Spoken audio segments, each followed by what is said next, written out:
So today's webinar is being hosted by Adam Matthew Digital's North America Cortex sales team. My name is Jessica Kowalski, and I am joined by my colleague, Katie Gambone.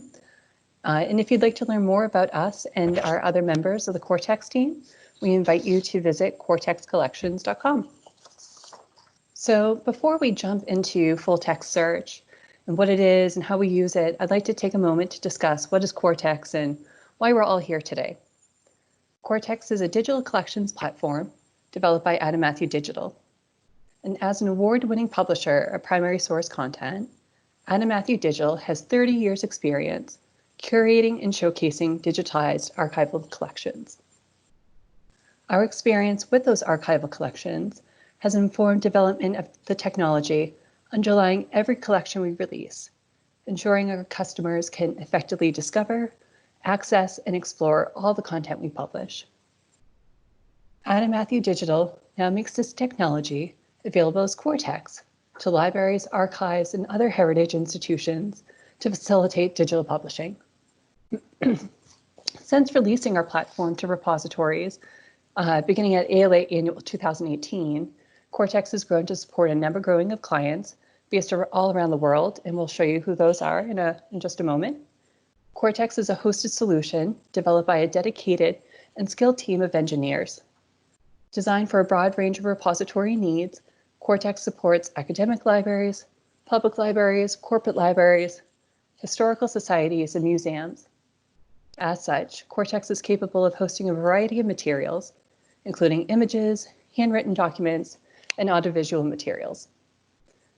Backed by a robust program of investment and development, Cortex continuously benefits from new functionality added to support the requirements of both customers and the Adam Matthew Digital publishing schedule. Thus, all functionality you'll see today on the Cortex platform will also be made available on Adam Matthew's next generation of products, beginning with mass observation in June of this year. And that's what you see here on this slide. So Cortex is pleased to welcome a host of new clients to our platform over the past year and a half. We're thrilled to announce that Towson University has just recently joined the Cortex family as our newest customer, and we look forward to working with them over the next several months as they begin their migration process.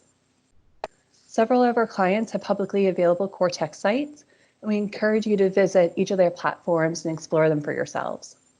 As you'll note, each site has a different look and feel, all configurable in Cortex to your needs. No tech experience required. Website design is easy in Cortex, but we'll save that topic for a future webinar. Today, we'll be looking at two client sites that launched earlier this month, McGill University in Montreal and Baylor University in Waco, Texas. We'll also be looking at examples from the Cortex demo site as well. So what is full text search and how are we using it in Cortex? As you're probably already aware, full text search refers to a search engine examining each word in every stored document in a database based on a query applied by a user. Full text search is distinct from searches based on metadata or parts of the original text represented in databases. Think of abstracts, titles, selection sections, things like that. Many of you are also likely familiar with optical character recognition, or OCR. In many databases today, full text search is possible on any print assets on which OCR has been run. The OCR output, which is typically a transcript, then extends searching capabilities beyond metadata, providing for that asset additional access points to increase discoverability. This is particularly helpful in lengthier compound objects, which is impossible to capture all relevant subject headings, such as newspapers, reports, catalogs, and the like. For other types of assets, AV or handwritten manuscripts, full text search can also be applied on assets for which a transcript has been manually created, either through a transcription service or crowdsourcing, though for AV transcription, that's more becoming prevalent. In Cortex, repositories can increase discoverability of their collections using 3 different types of full text search, and we'll discuss those here. OCR transcription for newspapers and pamphlets and books, audio and visual transcription for oral histories, records, tapes, video clips, and text recognition, which we call HDR, for handwritten documents. We'll explore each of these capabilities in Cortex on both the front end for researchers, and we'll also give you a glimpse at the back end for administrators. We'll begin by taking a look at an example of OCR on Baylor University's website. And before we jump in, I just want to give you a little history on Baylor. They joined Cortex in June of 2019, and they just recently launched their website after a full migration from Content DM. Baylor's site is home to collections of their 60 repositories on their campus. They have nearly 1 million images and 280,000 minutes of AV materials. Baylor plans on continuing to add to their site by adding new content and updating their metadata. So with that, let's jump in. All right, so we are going to perform a full text search on content that has been OCR'd by Baylor. They have a great set of oral histories, so we're going to start there, and we're going to search for content related to the Great Depression.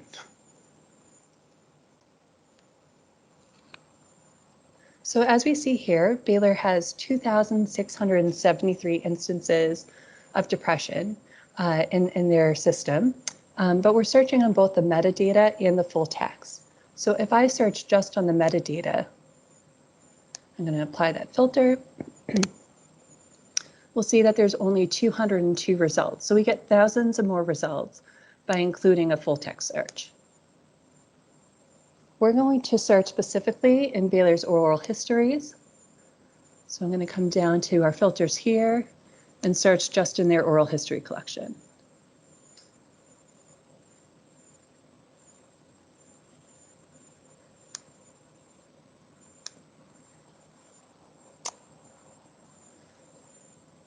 Browsing my results, I'm going to choose a memoir by Albert Mervyn Stevens.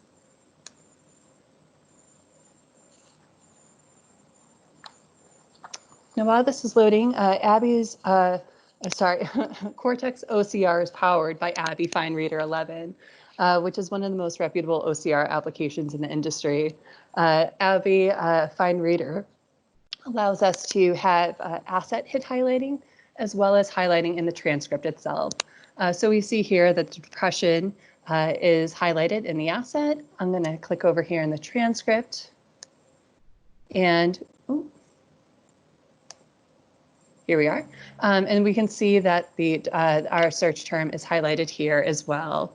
Whenever a transcript is produced in Cortex, it's always available alongside the asset, making it easier for researchers to reference, especially if there may be legibility issues in the original asset itself. Anytime a keyword search is performed, you can also find the instances of the hits in a search results tab. And I'd like to show these tabs here for you. Baylor actually customized this tab here to be called Asset Details. This is their metadata for their record. And we can scroll down here and see that there's no instance in which depression has been highlighted, but it does appear in our search results 21 times. And we can also see on which page our search result appears and how many times. So we'll go to page 46. On which our search result appears 6 times. We can also use the hits turner here and go back and forth among the pages on which our search term appears. You can see that it appears on 9 pages, but there's 66 pages in the whole document. Or we can also use browse images here, which will show us a thumbnail view. I think I clicked on the wrong thing, thanks. And then our search term will show up where it's highlighted in yellow. Administrators can also choose to make their assets downloadable in the transcript downloadable here. And you can download the transcript. And the end user can choose to either bookmark the image or bookmark the entire asset so that they may return to the content at a later time. And so it is at this time that I will pass it along to my colleague Katie to discuss AV transcription and HDR. Great, thank you, Jessica. For a demonstration of Cortex's audio-visual transcription service, we're actually going to jump over to the Cortex Digital Collections demo site. So on our demo site, we are showcasing assets from some of Adam Matthews' published collections. And I know that on our demo site, we actually have a number of materials from our World War II collection. So for this search, I'm going to search for the term Norden. Norden referring to the Norden bomb sight, which was technology that was used in World War II, but also in the Korean and Vietnam Wars. Here we go. So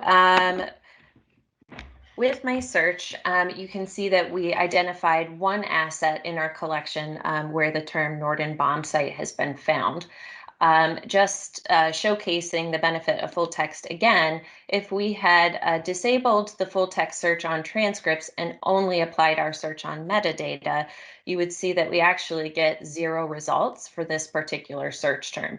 So the only reason that we identified this asset for the term Norden is because of the transcript that's associated with this AV asset. So let's go ahead into this asset to show you what that looks like. Okay, so if we scroll down, you can see that in this asset, we have one instance of the term Norden found in our asset. So if you want to search for other terms, you can do that as well. So I'm going to see if Mr. Knoll mentioned Pearl Harbor at all during his conversation. So I'm running an additional search. Just give that a second. And if I scroll below, you'll see that actually he mentioned Pearl Harbor 5 times during his interview. Scrolling through the transcript, which you can see is, as with OCR, is directly alongside of the asset. If we begin to scroll through this transcript, a researcher can really easily see where their search term has been found. So in Cortex, AV transcription is provided through Amazon Transcribe. As I mentioned, as you can see, similar to OCR, if transcription's been run on an asset, then the transcript appears alongside. It creates a friendly reference point for the researcher. AV transcription has a number of benefits, though. So the transcript is automatically indexed against the asset, which again increases discoverability. And we saw the example of that when we did the initial search for Norden. You can also see here that AV transcription produces time stamping, which allows for easy navigation. So this is especially helpful for longer running AV assets. I'll go ahead and click directly on this link here, which will take me to that section of the video where Mr. Knoll mentions Pearl Harbor. I'll go ahead and mute that. The AV transcript also automatically feeds into closed captioning. Whoops. So this meets accessibility criteria and also allows a viewer to access the transcript here in this view, but also if a user wanted to go to full screen, they would have the benefit of the transcript available to them here as well. Closed captioning also can be accessed in digital exhibits. So here is a sample digital exhibit we've built from different assets related to our World War II prisoners of war in Cortex. We'll be covering exhibits in a webinar next week, and we do encourage you to join us. If we enter our exhibit, though, and scroll to the last page of our exhibit, you can see that we featured Mr. Knoll's oral history here. If we begin to play the asset, you can see again that the transcript has automatically pulled into the exhibit as well. As with OCR, AV transcription is not 100% accurate. So things like background noise mumbling, things like that can actually impact the ability of the technology to accurately transcribe. Because of that, later this year, we are enabling the capability to manually and edit AV transcripts so that you can increase their accuracy. And that's a great project for volunteers or student workers. Last but not least, we'll learn a little bit about handwritten text recognition, which we refer to as HTR technology. And for this example, we're going to move over to the McGill University website, which you see here. McGill is using Cortex as a project-based approach specifically for our HTR technology. They are testing this on 2 different manuscripts collections, of which they've published one, the Doncaster Recipe Collection, which you see here. Apologies. Topics we've searched for today have been fairly heavy, so we thought for this search we'd lighten it up a bit. The old saying goes, when life gives you lemons, you make lemonade. So for our search in the Doncaster recipes, we're going to search for the ingredient lemon.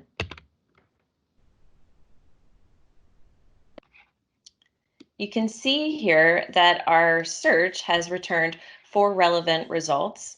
So if we click into this asset at the bottom, you'll get a sense of what the display of HTR looks like. And you can see that it's actually fairly similar to the display of assets that have been OCR'd.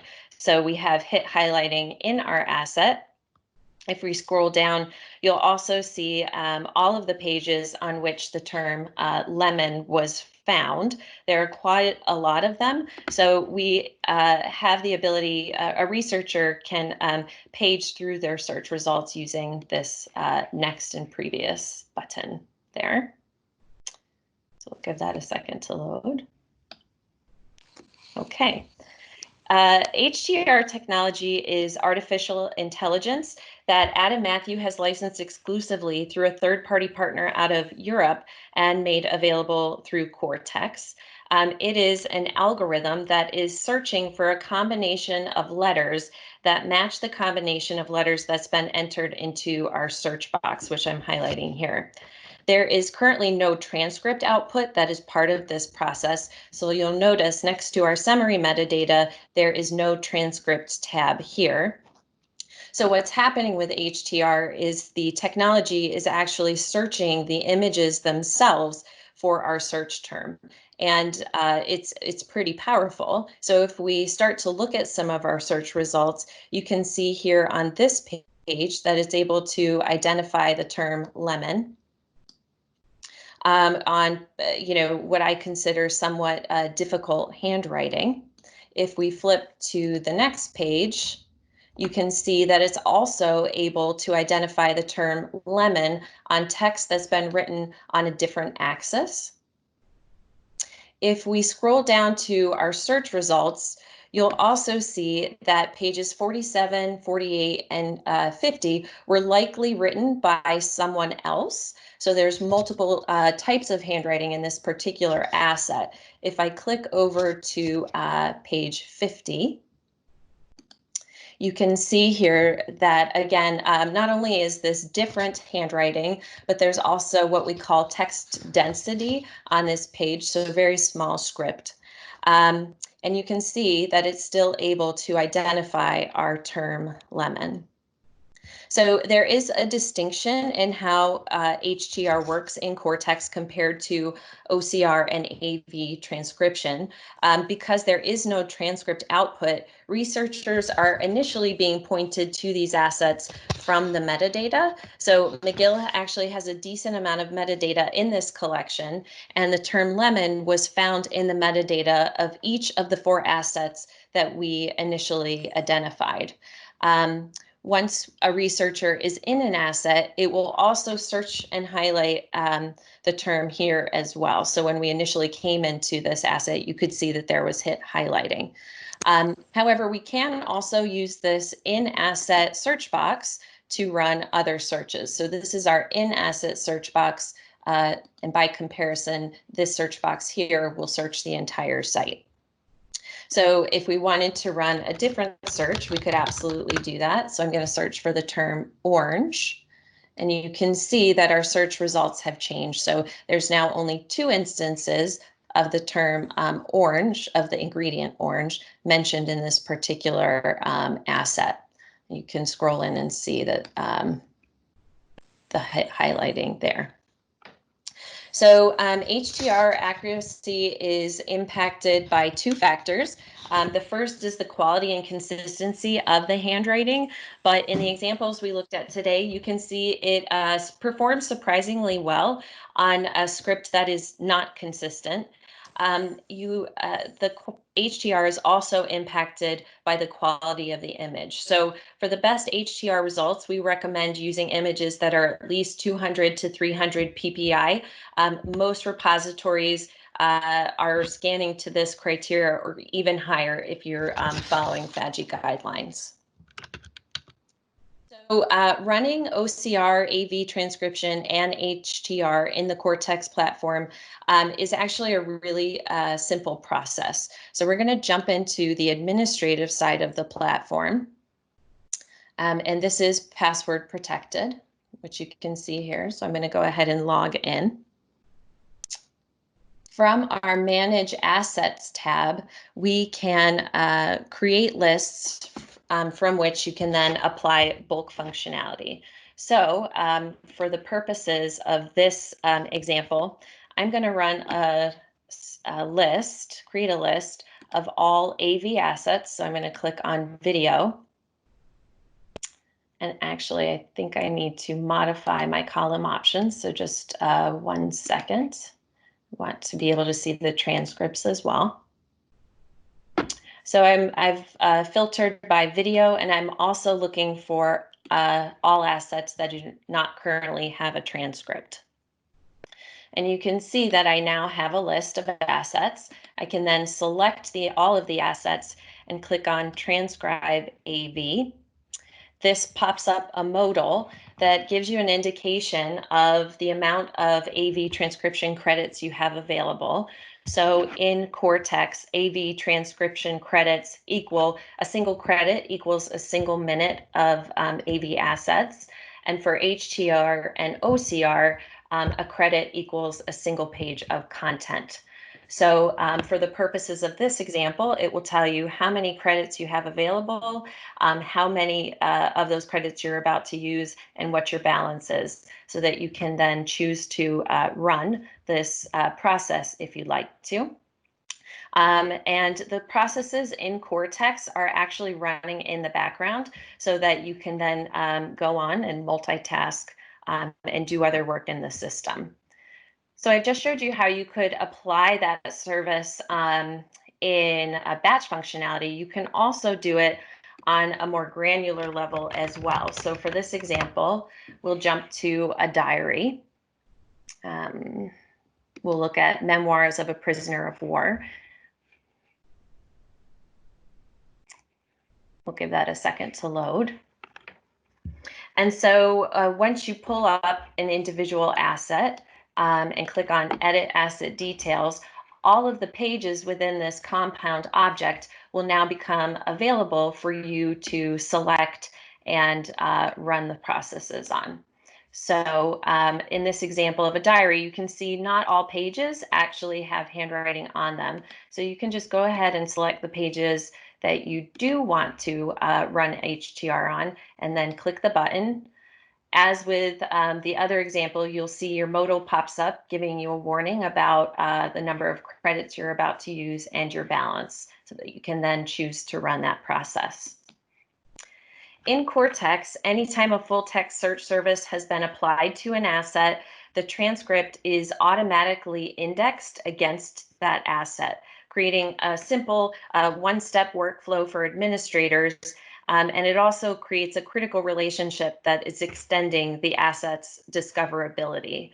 In some systems, the transcript is actually placed in a metadata field. So the metadata fields can have character limitations that can basically cut off like their transcripts. understanding that limitation in Cortex, the transcript is actually a completely separate document. So there are no character limitations on transcripts in Cortex. What's next for full text search? There are actually three areas in which we're focused for immediate future development. So the first is expanding supported languages. Currently, we support most Western European languages. Much of our current language capabilities have focused around the needs of current customers, as well as Adam Matthew digital content. But we do have the capacity to support many other languages, along with a skilled technical team who can build support of additional languages based on client need. So our OCR is capable of supporting roughly 180 different languages, and AV transcription is capable of supporting 31 different languages. HTR is actually not specific to a given language, but it is specific to a character set, and in this case, the Roman alphabet. So because HTR, the algorithm is searching for a combination of letters, as long as the document is using the Roman alphabet, it doesn't matter what language it's written in, it should be able to find your search term. So if you have a question about a particular language we support, please let us know. Second, and perhaps most exciting, is that we're looking to enhance our HDR technology to include transcription as an output. Adam Matthew does absolutely understand the value of manuscript transcription as an output of HTR processing, and we are scoping out the ability for HDR to do this. This should help with legibility issues related to handwritten content. We also know that today many students do not learn how to write in cursive. And so over time, having a transcript is going to be a really critical resource. As with OCR and AV transcription, the HTR transcript will also extend the discoverability of handwritten documents beyond just the metadata, and that's a really critical step for us. The transcript will also provide new opportunities for some researchers who may have visual impairments, making once inaccessible materials now accessible to new audiences. And as with all transcripts, once these are available, researchers would then be able to take and use those transcripts for digital humanities projects to make new discoveries about our content. And then finally, there's always the possibility of Cortex continuing to enhance our HTR capabilities by performing additional training. So HTR is currently trained outside of the system. It is not trained on the fly. So basically, you can't run a search on an asset multiple times and have the accuracy change. We are able to train the technology, though, and we have extended its capabilities since we initially released it. So we trained it to recognize secretary hand, which is a form of writing that predates the 18th century, and it differs slightly from the way we write today. So the training, our HDR was trained on secretary hand in partnership with the Folger Shakespeare Library, who provided us with a corpus of about 100 documents written in secretary hand, for which they also had the transcripts of those documents available. So the algorithm was trained to recognize the differences and handwriting. Once it was trained, we then updated the technology in the Cortex platform for the benefit of all users. And so that's something we can continue to do based on demand and the availability of resources like what the Folger Shakespeare Library was able to provide to us. So that brings us to the conclusion of our discussion on Cortex full text search. So we'll now open it up to Q&A. So we have a question. Do all Cortex websites have a URL ending in cortexcollections.com? That's a great question, and I believe that currently most of them do, though you can customize your URL. So that is a conversation that we'd be happy to have with you based on what you think your needs are. Alan, we're happy to discuss what your needs are and bring that offline. And if there's anybody else that has that question, we can talk about what it takes to make that happen. There's also another question. Is there a way to combine across all collections and institutions, or do you just publish your site? So that's a great question. Go ahead, Jessica, if you want to respond to that. Yeah, I think that there's a few ways that we could approach it. One is that you could have multiple collections and even multiple institutions under your instance of Cortex. For example, if you had different repositories and someone needed a different website, you could publish all on the same instance of Cortex. Currently, you're not able to search across all Cortex sites, but that's something that we would certainly want to consider in the future, and also have that include a federated search that also includes all of Adam Matthew digital content as well. Anything that you want to add to that, Katie? Yeah, no, I completely agree. Just also to make clear, though, that you are basically, when you have a Cortex license, your institution is given a license with your own administrative instance of the platform from which you can then publish. Karen, I saw you had a second question. It sounds like you get credits for transcription and HTR. How is that priced or bundled into this offering? And that is true. So clients have the option to purchase credits for HTR, OCR, and AV transcription. From the administrative side of the platform, we're actually on the dashboard here.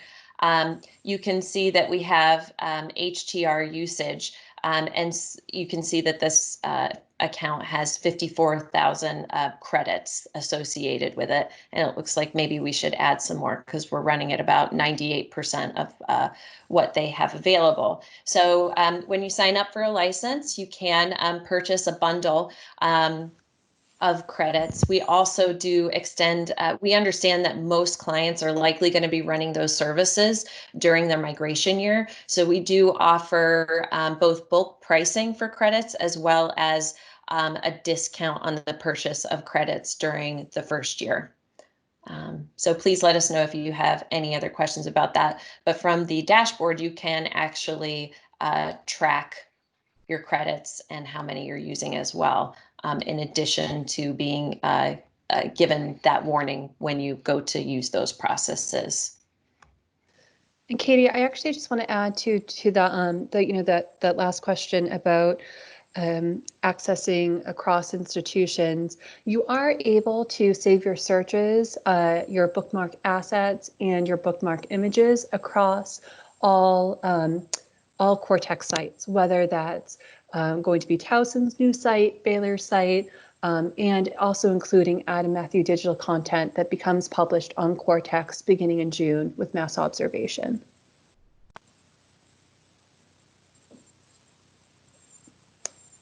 I think that's everything that I see in the chat box for now. I do see that there's a response in our poll for more information on website design, which I think would be a fun one myself. If there's any other questions. Absolutely. And just want to thank you all again for joining us today. And thank you all for joining. We appreciate your time. Thanks, everybody. Yep. Thanks, everybody.